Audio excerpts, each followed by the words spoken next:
Let's make sure streaming, please work this time. Yeah, okay. We are live. I think there's a little bit of a delay, but we're going to pretend like there isn't. Oh, there we go. Hey, everyone. It's Adrielle. I'm joined today by Caren Young, aka the professional adult, and we are doing a live episode of DEI in 5, which we have not done in a while. Yeah. So, kind of excited about this, but we know it's kind of a holiday ish, but we thought it would be cool to have this conversation today. I'm trying to figure out where the heck the link is so I can actually share this with people. There it is. I just found it. Um, but yeah, it's a holiday technically, I guess. But you know, when does work stop for us, if ever?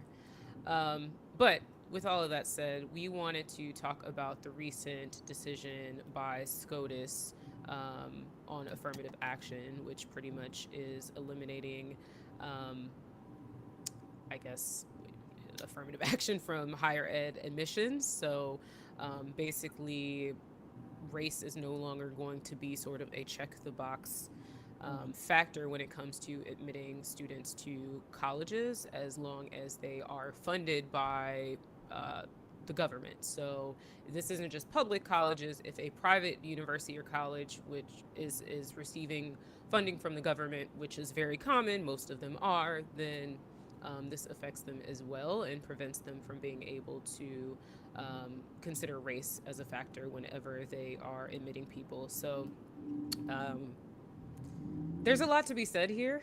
I think we had a lot of thoughts before, which is why we were like, you know what, let's just make this an impromptu live and talk about our thoughts. And for context, the whole idea of affirmative action was really designed to address the historic marginalization, that Black people and other people of color within the U.S. Have experienced. And so affirmative action dates all the way back to like the Reconstruction era, when they noticed that former slaves were at a clear disadvantage. We're talking people that didn't have reading abilities, that we're talking literacy, we're talking lack of resources, lack of funding, lack of access, lack of housing, lack of healthcare, like all the things we still see today, right? And so affirmative action was supposed to provide some relief from that. And I would say yes, in a lot of ways it has. However, we're still at a significant disadvantage. Um, and so it's just been interesting to see all of this unfold. The majority of SCOTUS, which I think was what, 6 conservative votes, ruled in favor of this decision. So I don't know, not surprising to me. Anything I'm missing? So, I to kind of clear up what I'm sure I'm hearing screaming right now. The SCOTUS ruling says that race can no longer be a determining factor in college admissions. So, yes, you Right. can still use and talk about your race and how it affected you, but it has to be now as a part of a holistic package. So you can talk Mm-hmm. about it in your essays, in your interviews, et cetera, et cetera, et cetera. Right. Um, so it's not, it has gone away as a determining factor. Mm-hmm. However, a number of these colleges and universities uh, haven't been using race as a determining factor. No. Um, like we know that Harvard uses it as part of their proprietary mix, and the University of California system has not used race as a determining factor since 1996, if I remember correctly. Mm-hmm. So what this has ended up shaping into is kind of pulling in the fact that folks just don't want to talk about race at all. And the people who brought the case, the Students for Fair Education, I think is what it was called. Mm-hmm. I Mm-hmm. think that that was right. Yep. Um, the main student plaintiff was a Chinese Canadian student who applied to Harvard with a 1550 SAT and 3.8 GPA, which I'm not sure when exactly he applied because I know when I took the SAT, 1600 was the highest you can get. Now it's 2400. But most people Goodness. who get into Harvard, I know grade inflation is not real though, but that's a whole other issue.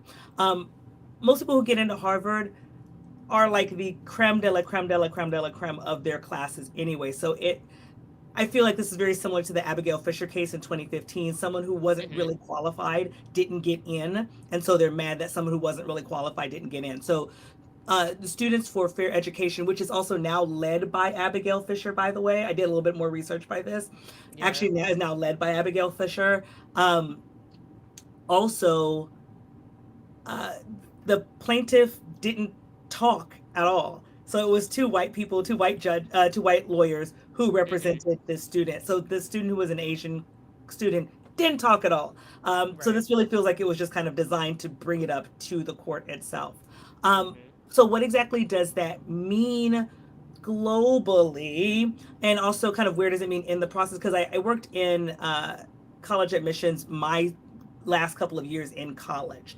Mm-hmm. Um, and no one even accounts for race until you've already been put into the acceptance pool. So, Sure. for example, if 1,000 people apply and you're only going to take 100 students, what you do is you take whoever you feel are your top 100 students, then you have maybe 20 students who are kind of on the bubble. And after Mm-hmm. you have that pool, then you start looking at things of, hey, what can be determining factors to create the healthiest mix of students? So that's when you look at the legacies. That's when you look at students of people who work there or children of Right. people who work there. That's when you look at determining factors like race, gender, orientation, all of the protected Mm-hmm. classes. Mm-hmm. That's when you look at class. That's when you look at what school you came from, all the things you overcame when you're looking at that mix. Affirmative action does not happen until students are already in the accepted pool. And I want to be very clear about that because I am so sick and tired of hearing about people talking about, oh, with affirmative action, you're going to lower the bar or you're letting less qualified people in. That is not true. Right. And that is also, well, it shouldn't be true when we talk about corporate jobs and when we talk about the workforce itself. But just know when you are talking about public education, you don't even start looking at these things until you have already determined your accepted pool of students. Mm-hmm. Then that's when you start looking at the mix. And again, that Yeah. includes legacy, people who work there, protected classes, class status itself, extracurricular activities. All of that comes into the mix after you have determined your first culling and first go round of people who can even be as a part of that pool. Mm-hmm. So I know that that was a little bit of a sideline, but I wanted to make sure that we set the Yeah. stage and we framed it correctly before we Right. start talking about it. And I also want to make sure that we um, untroll some of the trolls that I'm sure we're going to hear about. Oh, you already know Baldy Einstein. You already know they're Exactly. coming for us. Got to make sure Baldy Einstein here is here, kind of setting some of the stage. Um, Yeah. but yeah, but what that means for the corporate environment, a lot of corporate places take their cues from what the government and what from academia do. And with Mm-hmm. this decision, changing this in academia, it makes it easier for corporate folks to take and reinterpret what that Mm-hmm. means and Right. change it to changing their corporate strategies now. So Right. yeah, I'm gonna stop talking for a No, second. no, you're good. I think it's important that people have that context. And that's the other thing I really wanted to focus our talk on, our conversation on, is like how this impacts corporate, because I was just so amazed by how many people, especially on LinkedIn, that I was seeing once this decision was shared end of last week, that were like, oh, well, this is just for higher ed. It's not going to impact corporate. And I'm like, oh, yes, it will. Oh, it might have already started, actually. And it's funny, there was, I'll link it in the comments below or in the description below, but there was a Instagram post I think I shared with you, and it said, in one day, four talented, smart Black women lost their jobs in the DEI space, and it highlights Disney's Chief Diversity Officer (CDO) Latondra Newton, Warner Bros. Executive Karen Horn, Netflix first head of inclusion Verna Myers, and then also the Film Academy's executive VP of Impact and Inclusion, Janelle English. And from what it looks like, one of them was laid off, three made the decision, and people keep drawing attention to that. Um, I think the timing was interesting. I'm not sure if it had anything to do with affirmative action. And I think what's important about that is people should know that the average tenure of a chief diversity officer is barely 2.5 years. So some of these women have been in these roles for longer than that, bless their hearts. Um, and so it is not uncommon at all. And I'll link some articles below, but it is not uncommon for people to step down that are in DEI roles, especially Black individuals and other historically marginalized individuals, because the role is taxing in itself. There's often a lot of bureaucracy that you're fighting against. You are, doing all this work, putting all in, making all these efforts, and then you barely see any change in a lot of instances, which can be painful. I mean, who wants to be putting in all this work for so little reward and to see so little change, or to see people dial back or reduce resources, which happens all the time in the DEI space. It's like this never-ending cycle. So I just want to say that's nothing new. I don't know if those four decisions necessarily are correlated to affirmative action, but I do think um, it has sort of drawn a lot more attention to the SCOTUS decision, which is good because people need to be aware, but it's sad that the awareness comes after the decision has been made. Um, and this is not going to just impact higher ed. We have to keep in mind, like, higher ed still impacts corporate America today. So people are still looking at, well, what degree do you have? What school did you attend, when they're deciding on who to hire? This is also a Supreme Court decision that is just the decision itself is going to impact how corporations are moving. Well, the government did it, so why the heck can't we, right? And that is really how people think, right? Like, the government is just a big, can I say ass on live? I'm going to say it. The government is a big ass corporation at the end of the day, and they're a whole bunch of scammers. I said what I said. Um, and so, like, I mean, we even saw this. I can't even remember all the celebrities that were in that legacy admissions case or whatever that happened. What was that? Some months ago, maybe Oh even yeah, longer. the USC one. Yeah, yeah. So it's like this stuff is there's so many layers to all of this, and I don't know. Like, I think it's easy to forget things that happen because there's so much happening in our world. But once you kind of look at the bigger picture of all the pieces, especially when it comes to DEI, the Stop Woke acts that are happening in Florida, the anti DEI bills that have been passed in Florida and Texas and happening in other states, like, it's a lot. It's a lot to process, but it's all interconnected. And eventually, like I said, it is going to have an effect on corporate America. And again, I think it already is starting to have that effect, but it's scary to think about how it's going to impact just who gets hired over time, because we're already struggling with diversity in not only higher ed. We can look at the numbers, both within the school system, but also looking at corporations. We're struggling, and this does not help at all. Right. I think we can actually draw a pretty straight line between what we've seen in this affirmative action decision and hiring decisions. And I'll kind of Mm-hmm. pepper it with some of the things that we hear as DEI folks. So in light of this affirmative action decision, which by the way, the research has shown the most prominent beneficiaries of affirmative action have been white women.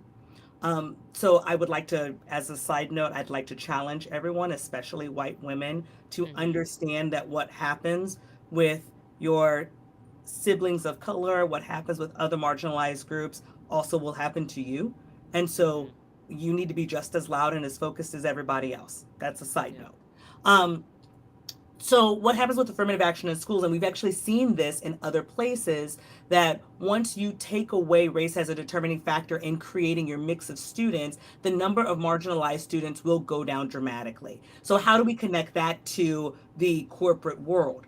Most corporate hiring happens through university hiring and through going to schools, specific schools, not all Yep. schools, but Yep. specific schools. Yep. And they go to these schools because they say things like, we don't want to lower the bar.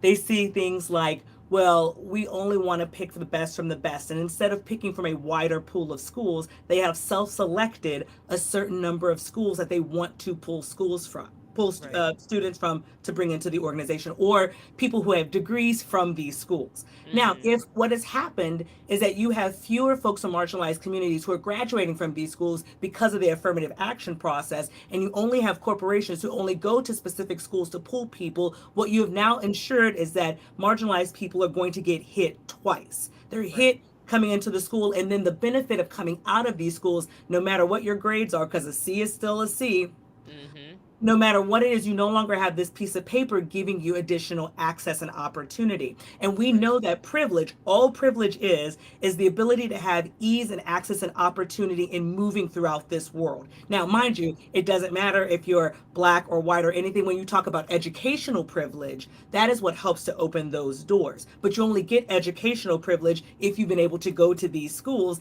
And the only way Mm-hmm. you've been able to go to these schools is sometimes you need to make sure that there is a mix. Because even if you are a qualified student, and again, these schools are not taking unqualified students. They're Right. not taking unqualified students. But if Right. you are a qualified student, and now because race is no longer a determining factor, Mm-hmm. it's a little less weighted for you. Now you're a little less likely to get in, which means you're a little less likely to get the great job, which means you're a little less likely to do this. And your organization is like, well, we just can't seem to find any black people. I Right. don't know It's why the we can't pipeline. find black folks. The pipeline seems to be the problem.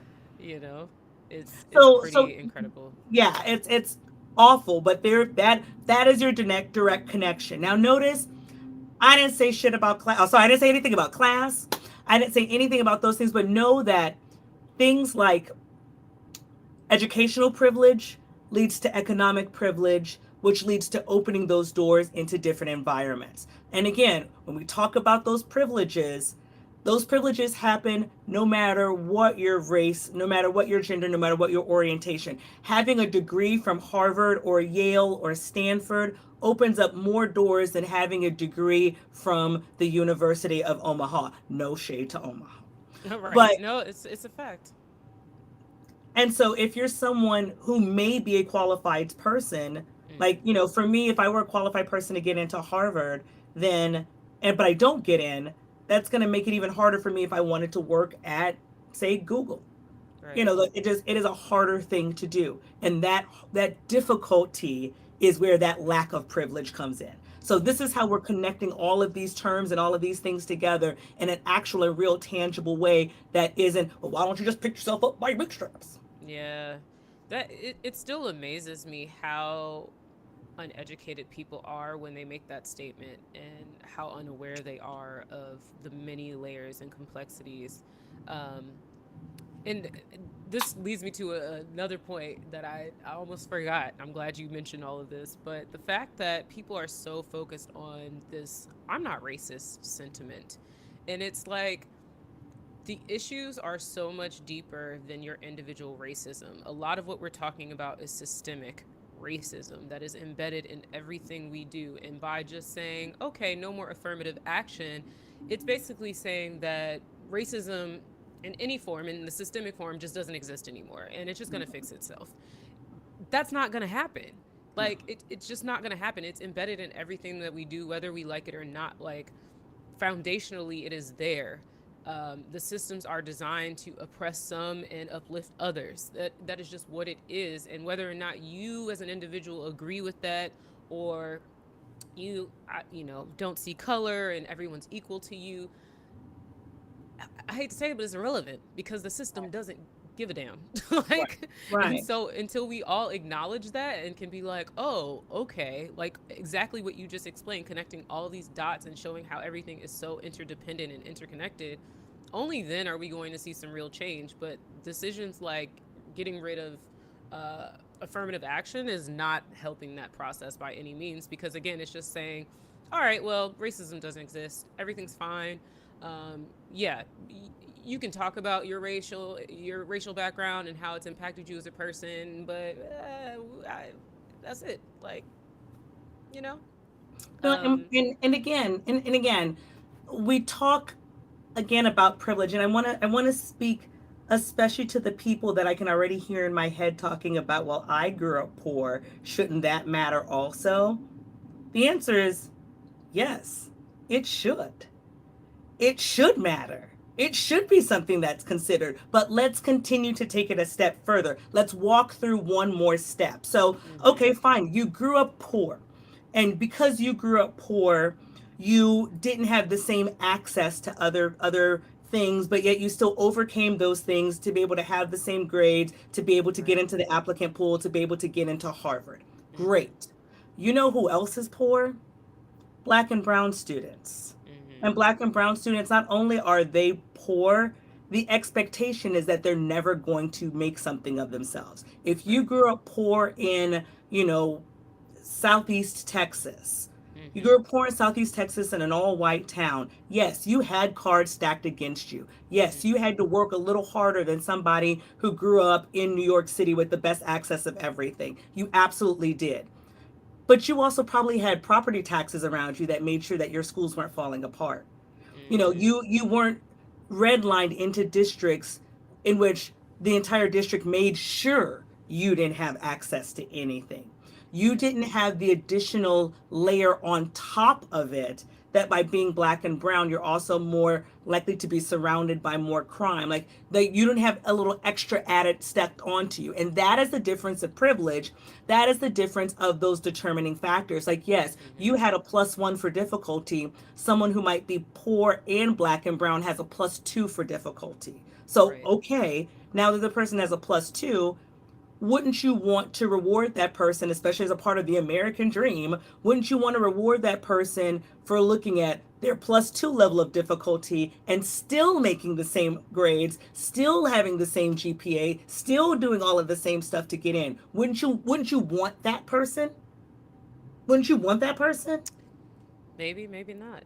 Because I think it goes Oh, to, we yeah, always you mentioned talk Illegal. about this, but it always goes back to, psychological threat. And it's like this immediate, like, well, yes, I see what you're saying, but what if that person takes my spot? Then where do I go? Right? There's only one spot and we're both here. I worked hard. Um, and then it goes to, well, let's look at the systems. I'm going to keep coming back to the systems. And why can't there be two spots? Mm-hmm. Like, Yeah. Yeah. um, And this is going to be callous for me to say, and I can't believe I'm about to say this on a live, but I'm about to say it anyway. I just need some white people to come to grips with the fact that your kids just aren't as freaking good as you think they are. mm, damn. That there are some mediocre folks out there. And I think a good chunk of why the sentiment for affirmative action Mm-hmm. to go away is that there are a lot of white people who cannot come to grips with the fact that they are just not as good as some black and brown folks. They're just not as Mm, talented. They're just not as interesting. They're just not as smart. You're just not good enough. I'm mm. sorry. There are some of y'all who are just not good enough. But privilege, so you still create that space and they still have access that a lot of black and brown people don't have and might never have. Um, I was reading something. I think it was a tweet or Instagram post the other day, and someone was talking about how he was having a conversation with a friend. I think his father may have passed away, and the friend was like, I think almost jokingly, like, well, at least you get inheritance or something like that. And he was like, no, I'm left with bills and paying burial expenses, and the money, the few dollars that were left aren't even going to cover the expenses for making sure, I get to give my father proper homegoing. Like, and I'm just like, damn, that is the reality for so many people, especially black and brown people. I can't remember, I think he was Latine, but I was just like, damn, that is a sad reality. And he was just talking about how that person didn't even like make that connection of, damn, okay, not everyone gets inheritance. And that's a sad reality. Like, my grandfather died, where? And this man worked for years, years, years, endless hours. And I'm just like, that's so unfortunate. Like, and then the few people that, one thing I've noticed, especially in New York, is like there are some black and brown people that have property that was passed down, but a lot of them at this point are selling it. because they need the funds. And so just the struggle to try to build generational wealth. Like, I'm still living paycheck to paycheck. I got 2 degrees. I've started a business. Still can't crack the code of how do I actually generate wealth. And then I see people every day coming in with half baked ideas, exploiting people, and making so much money in building generational wealth. And I'm just like, wow, like, how? Like, how? And it's just like people are so willing to fund mediocrity and people failing over and over when you're not black or brown. Yeah. Yeah. It makes my stomach hurt. I was telling you before we got on the live how a friend of a friend who is now kind of a new friend now, but she started um, this bookstore 2 years ago in Dumbo, downtown Brooklyn, and has had issues with her building manager and is now pretty much forced to relocate within 30 days. She's a black woman owned. We have barely any black woman owned bookstores in New York City. In Brooklyn in 2023, there are hardly any. So if she's unable to reopen, like, that is such a loss, not only for someone, a black woman that's trying to make some progress, but she's created this beautiful, like, community, this space for people to come together, not just to sell books, but to actually create a community. And I'm like, I'll link her info below for anyone that wants to donate, as you should. Um, but it's just like, damn, like, when do we get a break? When do you get a break? It's so unfortunate. Like, you're doing all these good things, these positive things, trying to build something, and then Yeah. nothing. And then again, just so much mediocrity around you, and they're like, "Oh yeah, I just did this thing. Yeah, Mhm. why not?" But again, it goes back to the systems. It Mm-hmm. goes back to the ability to fail. I mean, how many folks do you know, even if they didn't come from a lot of money, Mm-hmm. there's a lot of non-white folks that don't have the ability to fail. No. They don't have a wealthier cousin or uncle. They don't have parents who have the ability to help to finance a loan to keep them afloat for a while. They don't Yep. have folks who can help co-sign something for them. Right. A lot of non-white folks, we are the first generation who has the ability to have any sort of wealth. Mm-hmm. And so it might be us co-signing things for our parents or for our Yes. siblings or Yeah. for our family members. Yep. And so there isn't that ability to have a bit to be able to share a bit. Yeah. Um, and so when we talk about class privilege, that is some of the stuff we're talking about. And again, I think about Right. folks who, will say that they're poor, Mm-hmm. but also have $60,000 trucks. I'll never understand. And again, I'm a native Texan. I love a good truck. But let's not kid ourselves that those Ram 3500s they're not $15,000. Mm-hmm. You have boats and ski-doos and ATVs. Like, you have all of these things, and you'll call yourself poor.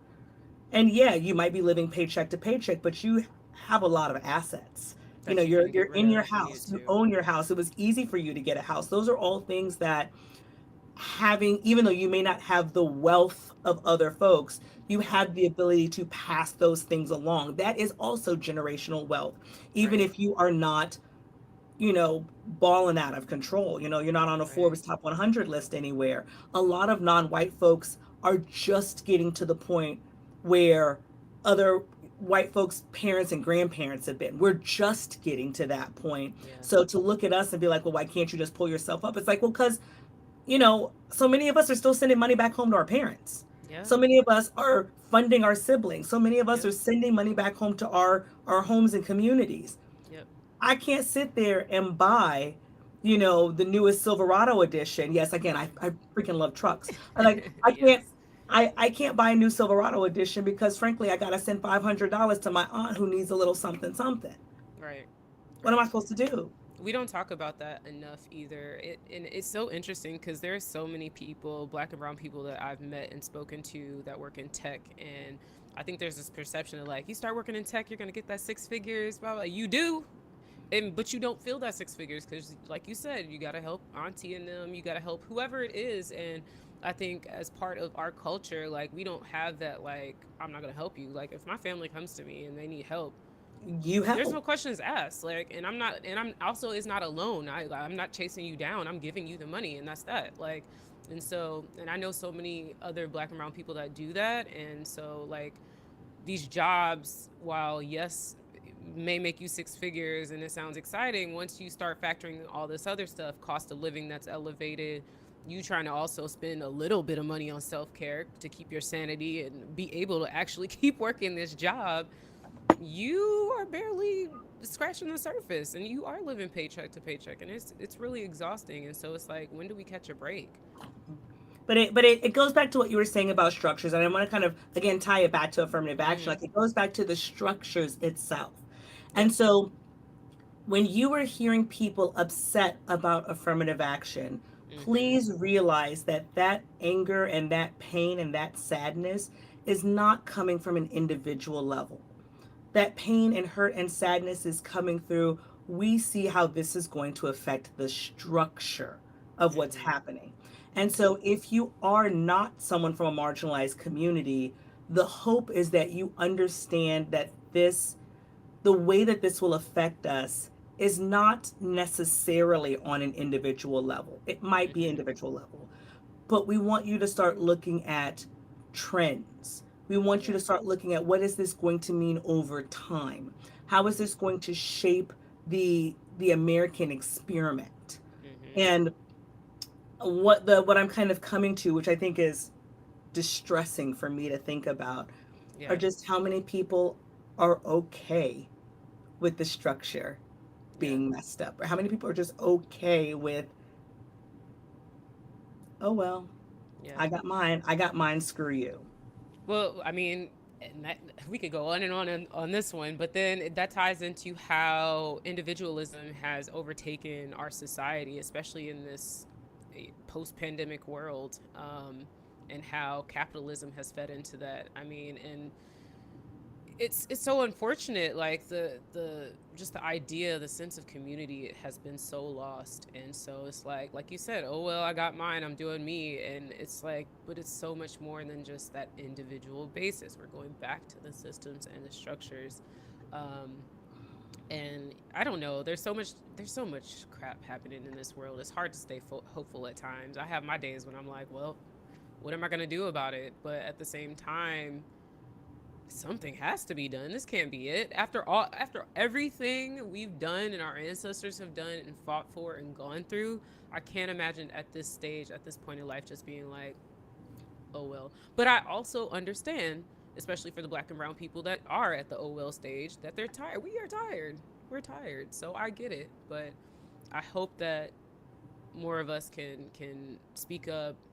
There can be power in numbers. I don't know how we move forward from here. I don't have any answers, honestly, especially when you have a Supreme Court that is being overtaken by conservatives who are just, you know, I don't know. We're on live. Yep. Yep. Mm, mm. Yeah. Any final thoughts? Um, a few. Again, can you tell that I'm a product manager? I'm still like I'm keeping the running list in my head. Yes, yes, Um, as you should. so first off, affirmative action uh does not strike down race as the only factor into getting into higher education. It strikes it down as a determining factor. Just so that we're clear about that. Yep. Secondly, affirmative action benefits white women the most. Thirdly, legacy admissions is still considered admissions. That's still considered affirmative action. Legacies are affirmative action. Yes. There is a direct line that can be connected between the affirmative action decision that has happened in higher education and the hiring process in corporate America. So when you Mm-hmm. see fewer people in higher ed that are non-white, that means that your pool is going to be smaller in organizations. So there is a direct line. Understand that privilege and class are intersectional, and that even though you are poor or that you may have struggled, that is a +1 level of difficulty. Adding your race or gender orientation on top of it adds extra numbers to that level of difficulty. We all can still get to the same place. Some of us, it's just harder to get there. And finally, we got to do better, y'all. We got to do better. This is ridiculous. This is so ridiculous. Understand that these are systems, not an individual thing, and we have got to do better. That's all of my final thoughts. Yeah, I honestly can't believe we're even here and having this conversation. I second all of the things you just said. The one thing that I'm going to add on here is that I know that recruiters are going to be recruiting very soon on college campuses. And historically, people tend to go to the same colleges and universities to try to recruit diverse talent because y'all still refuse to call people just talent diverse talent. Um, which usually is just code for we're looking for black and brown people. But I just want to say that there are way more colleges and universities out there than the ones that you've chosen to partner with. I know for a lot of folks, especially that are doing college recruiting, there's always this habit of let me go partner with my local HBCU or my local HSI, Hispanic Serving Institution.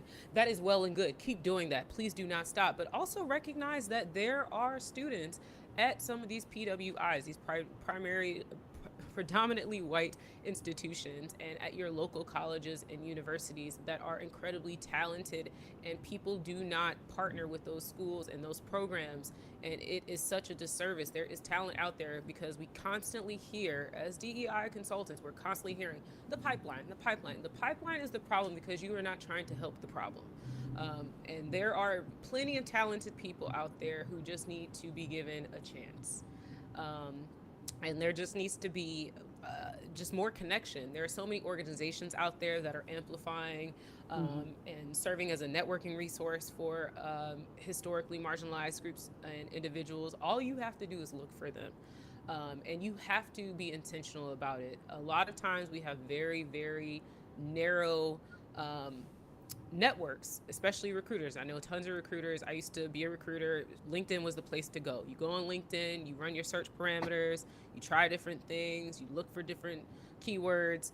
You got to broaden your horizons and keep in mind and be aware of your own individual biases and the ones of your workplace. Like if you're working at a place where they just keep hiring alums from the same colleges and universities, look somewhere else, right? Like be intentional.